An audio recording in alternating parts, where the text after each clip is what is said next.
महामहिमामयी श्री जनाबाई जी का बहुत ही श्रद्धा से नाम भक्त मंडली में लिया जाता है। ये इनकी अवस्था 8 वर्ष की थी। ये अपने माता पिता के साथ पंढरपुर आई हुई थी। उसी 8 वर्ष की अवस्था में इन्होंने नामदेव जी महाराज के यहाँ सेवकाई स्वीकार कर ली। क्योंकि माता पिता बहुत ही गरीब घर के थे। पिता का शरीर पूरा हुआ, माता का शरीर पूरा हुआ कुछ ही दिनों में। तो इनके हृदय में एक बात आ गई, मेरा जीवन प्रभु के लिए है, तो कैसे मैं प्रभु को समर्पित हूं। तो अपने जीवन को प्रभु में समर्पित करने के लिए वहीं पंढरपुर में श्री नामदेव जी महाराज के घर में सेवकाई स्वीकार कर ली। भक्त की सेवकाई से प्रभु कितने प्रसन्न होते हैं। हमारे हृदय में यदि भक्तों के प्रति श्रद्धा हो जाए तो भगवत प्राप्ति कितनी सरल है। इस प्रसंग से देखिए, श्री जनाबाई जी प्रायः संत सभा में नामदेव जी की दासी के रूप में प्रसिद्ध हुई है। ये जनाबाई जी को महाराष्ट्र में बहुत आदर से नाम लिया जाता है और इनके बहुत महिमामय पद भी हैं। और ऐसी इनकी नाम में प्रीति हुई नामदेव जी के प्रभाव से कि बड़े बड़े सिद्ध संत जन इनका स्मरण करते थे। कबीर दास जी जैसे सिद्ध संत जनाबाई जी के चरणों में प्रणाम करते थे। ये नामदेव जी के संग की महिमा का प्रभाव। उनका जन्म गोदावरी तट पर गंगाखेड़ नामक एक ग्राम में हुआ था। इनके पिता का नाम दमा और माता का नाम करुंड था। बचपन में ही इनकी मां पधार गई और पिता जो इनको विट्ठल भगवान के दर्शन के लिए लाए तो वहीं उनका भी शरीर पूरा हुआ और ये नामदेव जी के चरणों में समर्पित हो गई। इनके हृदय में एक बात आई कि प्रभु की प्राप्ति का उपाय एक ही है, कोई भक्त प्रसन्न हो जाए, कोई भक्त मुझे अपना के दे। और भगवान इस बात की बाट जो होते रहते हैं, जब तक कोई भक्त प्रभु के अनुराग में जो डूबा हुआ है वो अपना नहीं कहता तब तक प्रभु हृदय से नहीं लगाते। जनाबाई जी के हृदय में भगवत प्रेरणा से बात आ गई थी कि कोई भक्त हम पर कृपा कर दे तो हमें भगवान का साक्षात्कार हो जाए। इसलिए उन्होंने सेवकाई स्वीकार कर ली नामदेव जी के यहाँ, और अन्य आश्रय कोई रह नहीं गया था। नामदेव जी निरंतर भजन परायण, निरंतर नाम में डूबे रहते थे। नामदेव जी जैसे महात्मा की सेवकाई मिल जाए ये तो प्रभु की सेवकाई से भी बढ़कर के है। अब जनाबाई जी के हृदय में एक ही बात थी कि मैं नामदेव जी को प्रसन्न कर लूं। नामदेव जी के पूरे परिवार के कपड़े धोना, पूरे परिवार के लिए आटा पीसना, पूरे परिवार के लिए भोग तैयार करना, पूरे परिवार के लिए हर समय अपने प्राणों को समर्पित किए हुए तन्मयता पूर्वक सेवा करना। बर्तन मांज रही हैं, कपड़ा धो के ला रही हैं, झाड़ू पोछा कर रही हैं। आप सोचो पूरे परिवार की स्वयं सेवा करती। उनकी सेवा में एक बड़ा आनंद प्रकट होने लगा। वो इस भाव से कि नामदेव जी की जिस दिन कृपा दृष्टि हो गई उस दिन मुझे भगवत साक्षात्कार हो जाएगा। अब नामदेव जी की सेवा प्रभाव से निरंतर नाम चलने लगा। भजन न होई संग बिनु। देखो संग हुआ, अब चेष्टा नहीं करनी पड़ रही।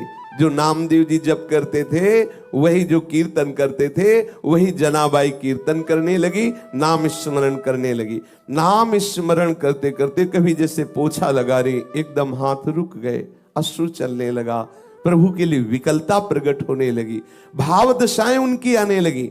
श्री जनाबाई जी के हृदय में विट्ठल भगवान के प्रति प्रबल आसक्ति होने लगी। जब कभी सेवा से अवसर मिलता मंदिर में जाती, ठाकुर जी को देखती ही रहती, और देखते देखते एकदम विकलता होती तो रोने लगती, एकदम आनंद बढ़ता तो नाचने लगती। ऐसी दशा जनाबाई जी की श्री नामदेव जी की सेवा से होने लगी। जनाबाई जी जब झाड़ू देती, बर्तन मांजती, कपड़े धोती, जल भरती, चक्की पीसती, ये सभी कार्य करते हुए सावधानी ये रखती कि सेवा में त्रुटि न हो और नाम विस्मरण न हो। ऐसे जनाबाई श्री नामदेव जी की सेवा में मगन रहने लगी। एक क्षण के लिए भी भगवत विस्मृति नहीं और सेवा में पूरी सावधानी की, कहीं सेवा में त्रुटि न हो जाए, कहीं हमारी जो अंदर की वृत्ति है वो इस तरह न डूब जाए कि सेवा छूट जाए। क्योंकि सेवा भक्त की प्रसन्नता के लिए, और भक्त की प्रसन्नता से हमारे विठ्ठल भगवान रीझ जाएंगे, ये हृदय में धारणा। और भगवान नाम का ऐसा प्रभाव हुआ कि अब उनके आंसू नहीं रुकते।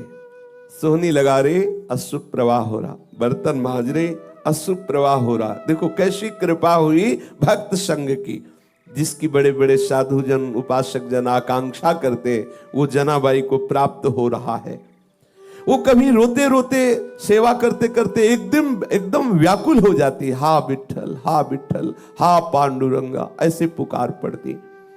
प्रभु के लिए प्रत्येक चेष्टा करने वाले के हृदय में विकलता आ ही जाती है।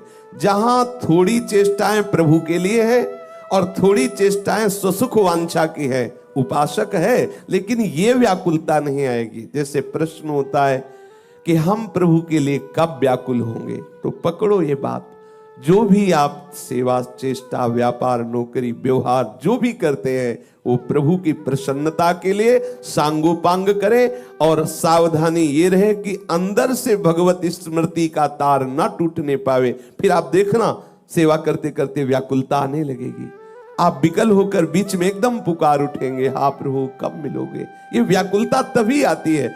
अपने लोगों को क्या है, थोड़ी देर तो भजन साधन करते हैं, इसके बाद स्वसुख वांछा की चेष्टा करते हैं। आप देख लेना, अपने सुख की, शरीर सुख की, इंद्रिय सुख की चेष्टाएं जो करते, वही व्याकुलता नहीं होने देती।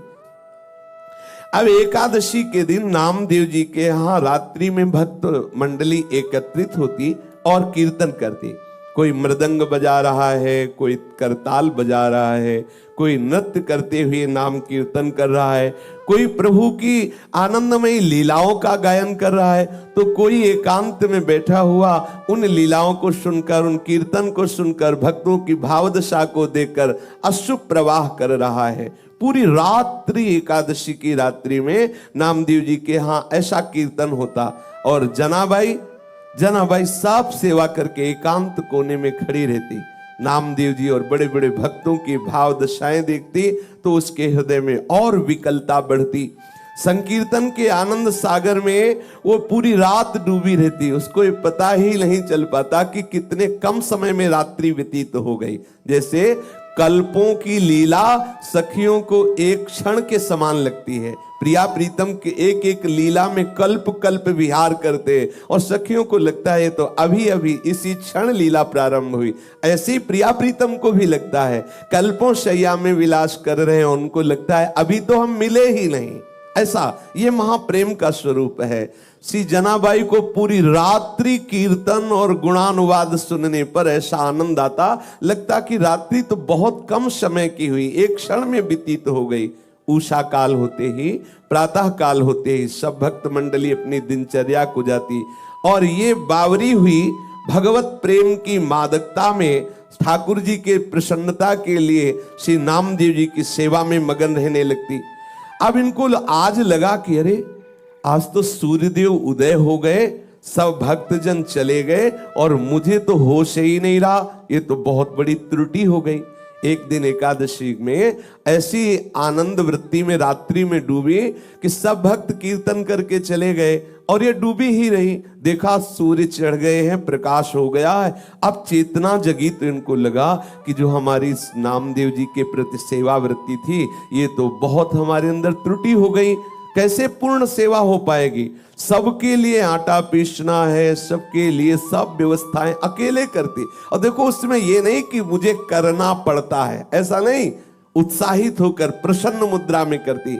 आंख खुली, देखा तो बहुत देर हो गई, कैसे नामदेव जी की पूरी हम सेवा कर पाएंगी। जल्दी जल्दी से घबरा कर सोचा कि सबसे पहला काम करते हैं कि हम वस्त्र जो सबके स्नान किए हुए हैं पहले उनको धो के फैला देती। जल्दी से वस्त्र लिए और वस्त्र लेकर के धोने के लिए वो भागी। फिर एकदम दिमाग में आया कि अभी तो बहुत से पात्र पड़े हैं, उनको मार्जन करना है और पानी भी भर के रखना है, पर चलती है पहले वस्त्र धो के आती है। जो ही चंद्रभागा नदी के पास पहुंची वस्त्र लेकर के, तो अब कई चिंताएं एक साथ। अभी तो पात्र मार्जन करने हैं, सुंदर जल भर के रखना है ठाकुर जी की सेवा के लिए, आज तो बहुत विलंब हो गया, अब आज कैसे हम सब सेवा कर पाएंगे।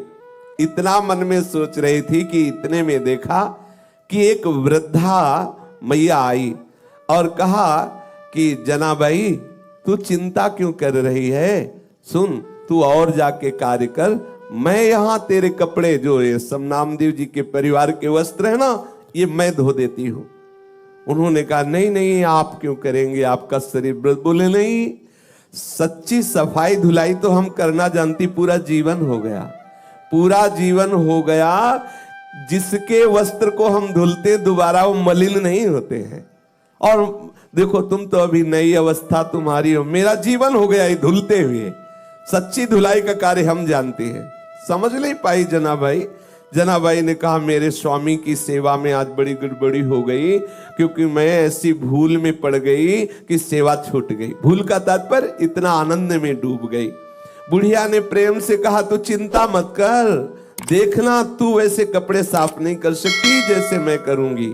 जनाबाई ने कहा कि अब मुझे नामदेव जी के घर तत्काल भाग के जाना, क्योंकि पात्र मार्जन नहीं किए। अब देखो जैसा भी हो, वो कपड़े वहीं नदी के किनारे छोड़ करके गई और जो कार्य अत्यंत आवश्यक था, जैसे पात्र मार्जन करना और जल भर के रख देना, वो करके वापस आई तो देखा बहुत प्रेम से डूबी हुई वो जो मैया थी, सब कपड़े धो करके और फैला दिए थे और कहा कि देखो तू चिंता मत कर, आनंद पूर्वक सेवा कर। बहुत बहुत आनंद का ये विषय है जो तेरे अंदर ये चिंता चलती रहती है भक्त को सुख पहुंचाने की। तो उन्होंने देखा कि सारे के सारे कपड़े एकदम स्वच्छ। जनाबाई ने हाथ जोड़ करके कहा कि आप जैसी उदार तो मुझे जीवन में देखने को नहीं मिली। हमारा तुम्हारा कोई परिचय नहीं, कोई स्वार्थ भावना नहीं, और आप इतने ढेर सारे सब कपड़े धो दिए। तो आप तो हमें लगता है ईश्वर स्वरूप ही हैं, प्रभु स्वरूप ही हैं, और हमें तो ऐसा लगता है कि हमारे विट्ठल ने कृपा करके तुम्हें भेजा है। पर इतना नहीं सोच पाए कि विट्ठल ही इस रूप में आए हैं। मैं आपका बहुत आभार मानती हूँ। तो मैया ने कहा आभार की कौन सी बात है, मैं तो तुम्हारी ही हूँ, मैं अपनों से आभार थोड़ी प्रकट करते, मैं तो आपकी ही हूं, आप ऐसी चिंता क्यों करती है। ऐसा करके मुस्कुराते हुए वो वृद्धा माई वहां से चली और कहा कभी भी आवश्यकता हो तो मेरी याद कर लेना, आप जे भी याद करोगी मैं उपस्थित हो जाऊंगी तुम्हारी सेवा के लिए। जनाबाई जी भाव में डूब गई, क्योंकि उस वृद्धा की मुस्कुराहट ने इनके हृदय में आनंद का वर्धन किया। इनको थोड़ी देर के लिए अंतर्मुख में इतना डुबा दिया उस मुस्कुराहट ने, पूछो मत। फिर चेतना आई और सोचा कि मैंने तो पूछा नहीं कि तुम कहाँ रहती हो, तुम्हारा क्या नाम है।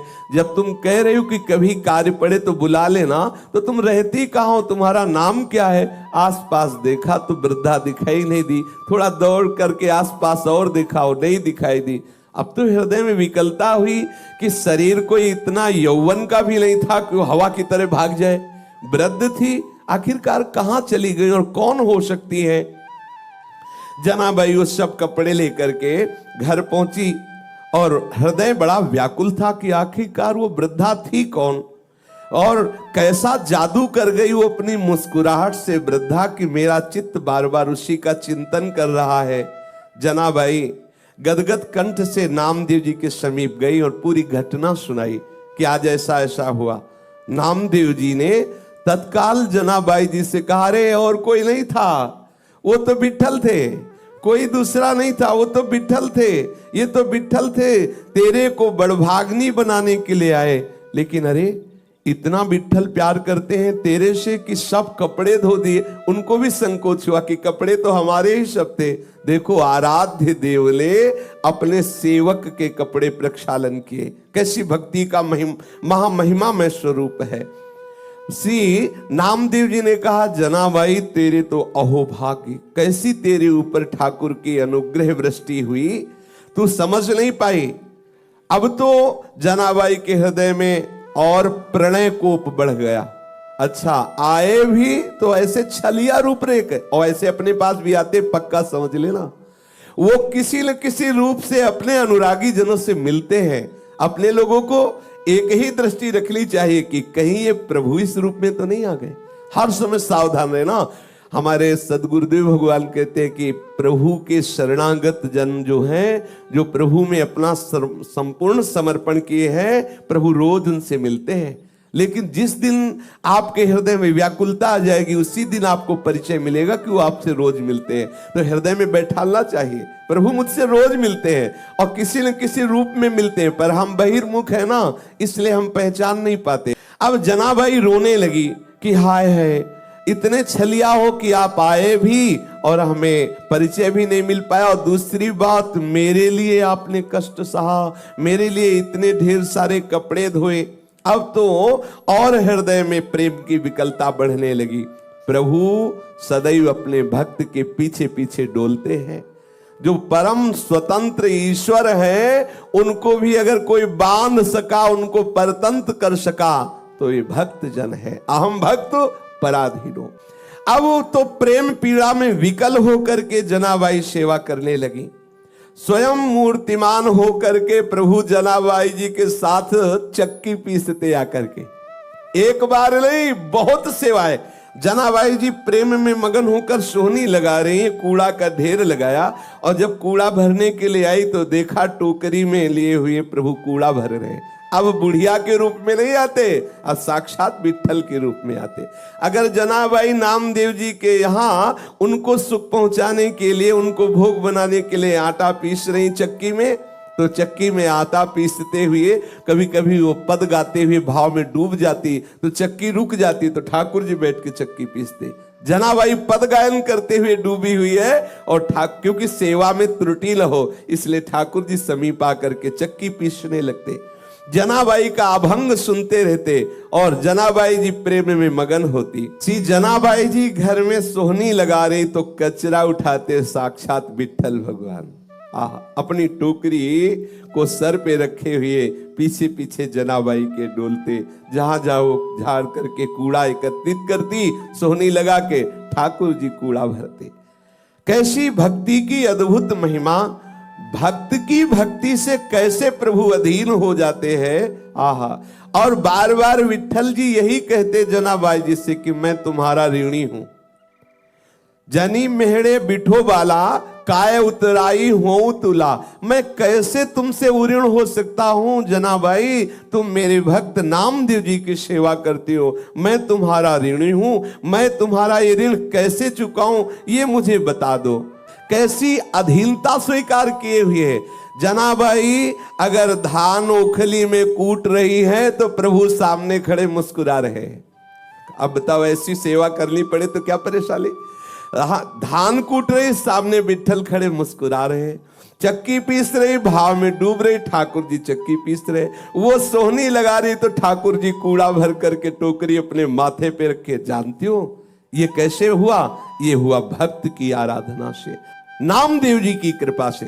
इसीलिए लिखा दासी जनी। जब मैं नामदेव जी की दासी बनी, उनकी सेवा की, तो मैंने देख पाया कि द्वैत दूसरा कोई है नहीं, एकमात्र मेरा विट्ठल चराचर में व्याप्त है। संपूर्ण कलाओं से युक्त जो श्री कृष्ण है, वो सदैव मेरे सहयोग में है, मेरी सेवा में मेरे समीप है। ये मैं नामदेव जी की दासता से जान पाई। दासी जनी पाहे डोलाम, प्रभु मेरे पीछे पीछे डोल रहा है केवल नामदेव जी की दासता के कारण। एक दिन श्री विट्ठल भगवान के गले का जो बहुत महंगा हीरो से जटित पदक आभूषण था, ग्रीवा का, वो चोरी हो गया। और मंदिर में जनाबाई जी सेवा हेतु जाया ही करती थी। तो ऐसी कुछ लीला बनी कि सबको संदेह हो गया जो वहां मंदिर में सेवा में थे कि और कोई नहीं, जनाबाई जी ने ही वो रत्न पदक जो ग्रीवा का आभूषण है वो चोरी कर लिया। अब तो ये बात फैलने लगी। ये ऐसी लीलाएं प्रतिकूलता की होती हैं भक्तों के जीवन में। जनाबाई को ये सब वहां के जन कलंकित करने लगे कि ये बंती तो बहुत भक्ता है, लेकिन देखो ठाकुर जी का जो ग्रीवा का आभूषण है, रत्न पदक, इसने चुरा लिया। जनाबाई जी को जब सभा में बुलाया गया और कहा कि तुमने वो चुराया है क्या, तो जनाबाई ने कहा कि मेरे प्राण धन श्री विठल भगवान हैं, मैं उनको सुख पहुंचाने के लिए मैं उनका ये हार क्यों चुराऊं, वही मेरे हैं तो हार चुराने की जरूरत क्या है। लेकिन भक्ति की भावना को तो कोई भक्त ही समझ सकता है। तब उन्होंने कहा, मैं शपथ खा के कहती हूं कि मैंने ये रत्न का आभूषण नहीं चुराया है।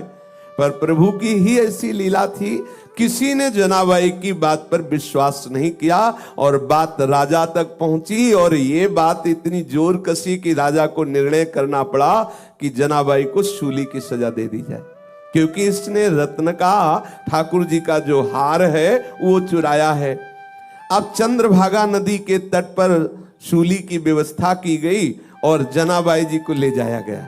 हर भक्त के जीवन में आता है, देखो अगर आपका यश होगा और जयमाला पड़ेगी तो फिर साथ में ये भी व्यवस्था होती है, ठाकुर जी की तरफ से होती है, तैयार रहना। ये व्यवस्था होती है, सब महापुरुषों के जीवन में होती है। कई दिन हो गए माधवदास बाबा ने ना तो समुद्र में स्नान किया, ना कुटिया से बाहर निकले, ना भिक्षा मांगी, केवल ठाकुर जी के ध्यान में मगन है। जगन्नाथ जी को नहीं रहा गया, अपने भोग की थाल आप स्वयं सरकार ले जाते हैं। पीछे भजन में कोई विघ्न ना पड़े इसलिए पीठ करके दरवाजे की तरफ बैठे, दीवाल की तरफ मुख किए हुए हैं। पीछे से ठाकुर जी ने कहा कि बाबा ये भोग की थाल रखी है, प्रसाद पालो। बोले रख दो, जब हमें भजन पूरा हो जाएगा तो पालेंगे, फिर थाल ले जाना। अब उन्होंने विचार किया कि जब ठाकुर जी ने प्रसाद भेजा है, क्योंकि हम तो किसी से याचना नहीं की, तो भगवान ने ही प्रेरणा करके भेजा होगा। भजन पूरा किया, उठे, प्रसाद पाया और समुद्र से थाल धोकर अपनी कुटिया के पास से रख दिया। अब वहां ये हुआ कि ठाकुर जी की थाल गायब हो गई। कुछ ने बताया कि वो तो माधवदास बाबा की कुटिया के बाहर देखा है। अब वहां से पार्षद आए। अब थोड़ा विचार करो, अगर कहीं खुले में भोग लगा होता तो संशय हो सकता है कि कोई ले जा सकता है। अच्छा, ले भी जाएगा तो वो कुटिया के बाहर क्यों रखेगा, वो तो उसको एकांत में चुरा के रखेगा, वो तो धो के बाहर रखे। किसी ने नहीं ये बात समझी, खूब पिटाई हुई। अगर ये 56 भोग भी पवाते हैं तो बाहर से थप्पड़ भी पवाते हैं, दोनों के लिए थोड़ा तैयार रहना चाहिए। ठाकुर बड़े लीला बिहारी हैं। अब सूली की सजा निश्चित कर दी गई जनाबाई जी के लिए। अब ये बात सुन करके भक्तों को लगेगा कि जो ठाकुर जी सोहनी लगाने पर कूड़ा उठाते हैं, टोकरी माथे पे रखते हैं, वो ऐसा क्यों करवा रहे हैं।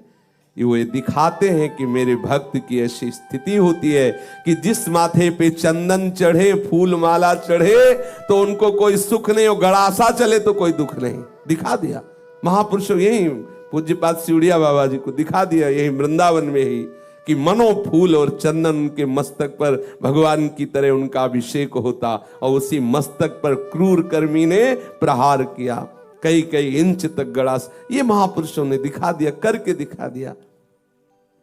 अब सूली पर चढ़ाने के लिए उनको बांध करके जनाबाई के हाथ ले जाया गया चंद्रभागा नदी के तट पर। जब जनाबाई ने देखा बस सूली पे चढ़ाया ही जा रहा है तो बस हृदय से की बहुत बढ़िया, जैसे विठ्ठल आपकी इच्छा, और बस विठ्ठल विठ्ठल विठ्ठल विठ्ठल विठ्ठल। जैसे जैसे वो बोलती विठ्ठल विठ्ठल वैसे सूली पिघलती जाती। जैसे मोम को आंच लगा दे तो पिघलती चली जाए, ऐसे वो आंख मूंदे। वो ये नहीं चाह रही थी कि सूली पिघले, वो तो इसलिए विठ्ठल विठ्ठल पुकार रही थी कि अब शरीर का अंत है और मैं विठ्ठल की दिव्य सेवा में जा रही हूं, इसलिए विठ्ठल विठ्ठल। जैसे ही बोलती विठ्ठल विठ्ठल विठ्ठल, वो सूली गलती चली जाती और पानी की तरह पिघल गई। सूली नाम की वहां कोई चीजें नजर नहीं आई।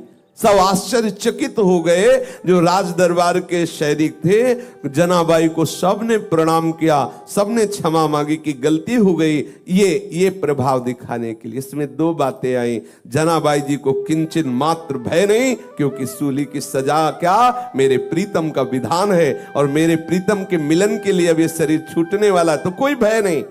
और दूसरी बात यह कि मेरा भक्त कितनी महिमा से युक्त होता है। यह है भगवत चरणारविंद के समर्पित हृदय की शक्ति, सामर्थ्य। इसीलिए प्रभु दिखाते हैं कि मेरे भक्त पर प्रकृति का कोई भी प्रहार विचलित नहीं कर सकता, नष्ट नहीं कर सकता। हाँ, ऐसी लीलाएं हुई है, प्रभु का बुलावा है। अब वो अंतिम लीला जो भी होनी हो करके वो दिव्य स्वरूप से प्रभु की सेवा में पहुंच गए।